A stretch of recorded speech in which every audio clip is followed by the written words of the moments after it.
Hey everybody, Rebecca here for the next episode of the Monday Mr. Money Mustache Motivation. Mr. Money Mustache is a popular financial independence retire early blogger. On Mondays I share a post of his so we can discuss what we think in the comment section down below. This article is from April 1st, 2015. This one is titled, Early Retirement is an Impossible Dream for Most, and this article will be linked in the description box below. We're about 4 years into this blog, and at this point I have to finally admit that I am a complete and total fraud. I mean, sure, I saved enough to retire in just 9 years and have had a great time running around like a free man in this subsequent decade, but that was an isolated incident, which is a useless model for the average American. Above average incomes, an appreciating market for stocks and houses, an unusually cooperative girlfriend turned wife, and of course plenty of white person privilege came into the picture. It was really luck and fate that got us here rather than individual effort and choices. Just look at the bleak picture that the average person faces today in comparison. A dying economy, stagnant wages since the 1970s, sky-high healthcare costs that just keep on rising, long congested commutes that could become unaffordable overnight on the whim of any Saudi oil minister, poor school systems that necessitate private school if you want to live anywhere even close to affordable, a massive load of student loan debt from the ever-increasing cost of university tuition. The list goes on and on. If you need proof to go with all those negative statements, just look at the results. Americans are facing a retirement income crisis with far too little in the average senior's 401k plan to maintain their current standard of living, even when combined with expected payouts from Social Security. With budgets already stretched razor thin, it is impossible to expect the average person to cut any further, either before or after retirement. Did you get the memo? 73 is the new retirement age. Sorry, but that's the way it is. Nothing you can do about it.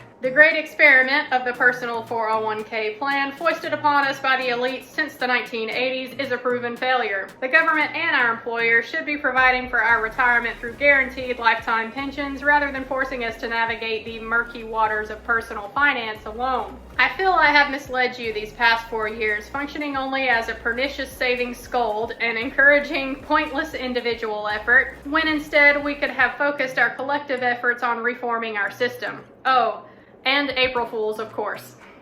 I sure hope you didn't believe those are really the views of Mr. Money Mustache. Although I did my best to make the awful shit in those preceding paragraphs sound pretty mainstream, it was extremely painful to type it into my computer. My keyboard started to shoot sparks out of its orifices, and it is now oozing pus and blood onto my desk. Thoughts like those are so pointless, self-defeating, and just plain wrong, and it amazes me that people keep cranking them out. The problem is not with the intentions of my detractors. These are public-spirited people who are genuinely trying to improve the world. Our difference of opinion lies only in which method we use to get the job done. The writers who harp about America's retirement crisis are really attempting to get politicians to do something about it, increasing funding to the Social Security system and throwing a leash on some of the nastier elements of the financial industry who set people up with high-fee 401k plans and then sit back and skim their profits for life. These are fine goals as long as any rules are implemented in an open and scientific manner without resorting to rhetoric and fear in the political battle to get them implemented. But as you have noticed, I prefer a different approach. See, the problem occurs when you rob an individual of the belief that he is in control of his own situation. When you spread the social meme that the system is stacked against us and that the system needs to change in order to improve our lives. Whether or not the accusations contain a degree of the truth does not matter. You train a legion of powerless people who can't take care of themselves. You also end up with lazy voters who are easily manipulated by whichever politician will stoop the lowest to appeal to their cheapest emotions. Just look at the excuses that go around unchallenged these days. We whine that the national savings rate is only 5% and that the average person in their 60s has only about $100,000 saved. But then nobody mentions that only 1% of trips are made on a bicycle in this country, and the majority of travel and commuting is done in single-occupant vehicles bought with dealer financing. We talk about healthcare expenses as if they are imposed upon us, despite the fact that most of the nation's health spending is done to treat self-imposed diseases related to the biggest four factors: exercise, diet, stress, and sleep. U.S. residents spend over $20 billion on soft drinks, a beverage so evil and toxic due to its sugar concentration that any figure above zero is astounding to me. This shit shouldn't even exist, and yet we guzzle it by the tanker load. You can't prevent the truly random and unpreventable, but you can lower your expected lifetime cost drastically. How could anyone possibly complain about having money problems while simultaneously paying tens or hundreds of dollars per month to have passive video entertainment and commercials streamed into their house? People are simultaneously robbing themselves of money and the necessary mental quiet time that is prerequisite to getting ahead, building skills, meeting people, getting better jobs, or starting better businesses. The average person spends over 95% of what they earn and burns most of it on necessities that aren't really necessary. We borrow money and drown in the interest payments. We spend most of our energy working directly against our own best interests. Somebody needs to call bullshit on this practice, because we're not going to fix it just by raising everybody's allowance in their retirement years. No matter how much cash you pump into a sick culture like our own, you won't solve our money problems, because the problem is not a shortage of money, it's a shortage of spirit. A lack of desire and fire in our bellies to embrace hardship and challenge, to get the most out of ourselves, rather than designing a lifestyle that allows us to exert ourselves the least.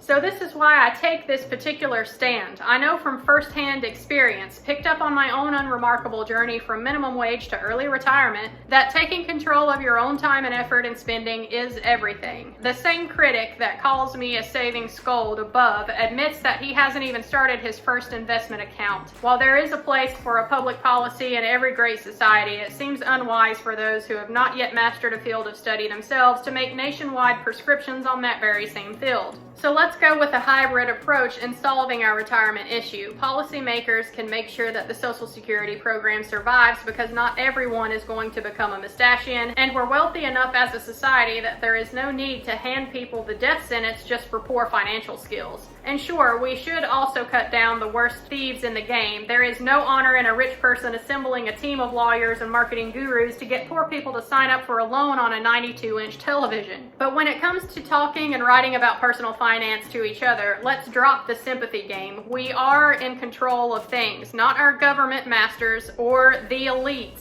We get to decide when or if to start our families and where to settle. Our education and vocation is another choice, as is who we spend time with and how hard we work. So let us never talk about these things as if they get handed down to us from the outside world, because people are all too prone to believe it. But most importantly of all, let's stop talking about expenses and spending as if they're out of our control and as if more is better. Even retiring with zero assets and Social Security alone is enough for a plentiful lifestyle, typically over $1,500 per person per month, if you embrace the idea rather than fearing it. Living on a low wage, even minimum wage, and saving a good portion of our income is equally possible. Since there's a good chance you earn more than minimum wage, plus you will have retirement savings greater than zero, there is really nothing to worry about. So, with our new freedom from worrying about stuff, let's return to work and actually get something done. And he does have a footnote at the bottom of this article. In the beginning, when he was writing his April Fool's post, he put an asterisk by the statement that he made that their above average incomes, an appreciating market for stocks and houses, an unusually cooperative girlfriend turned wife, and of course plenty of white privilege came into the picture.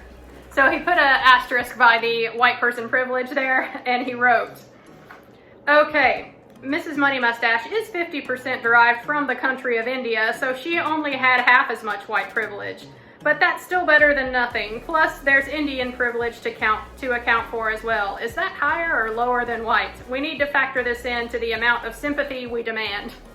Sure, privilege does exist, and it might make it easier or harder to inherit a company or win a Senate seat. But it can't control your choice to ride a bike, buy less shit, or read library books in your spare time, and I argue that frugality is the most powerful factor in earning your independence. After all, most of my equally privileged engineering co-workers are still stuck in the office to this day. Alright guys, I freaking loved this article. This is one of the ones that I find super motivating, and I know for some it's probably going to be super triggering, but things like this are what fire me up for financial independence and retire early, because sure, I did not have everything handed to me, but I know that there are some things that I can control. And for all of those things that are within my power to control, I'm going to do my best to optimize those in such a way that I can earn my own freedom back as quickly as possible. And that,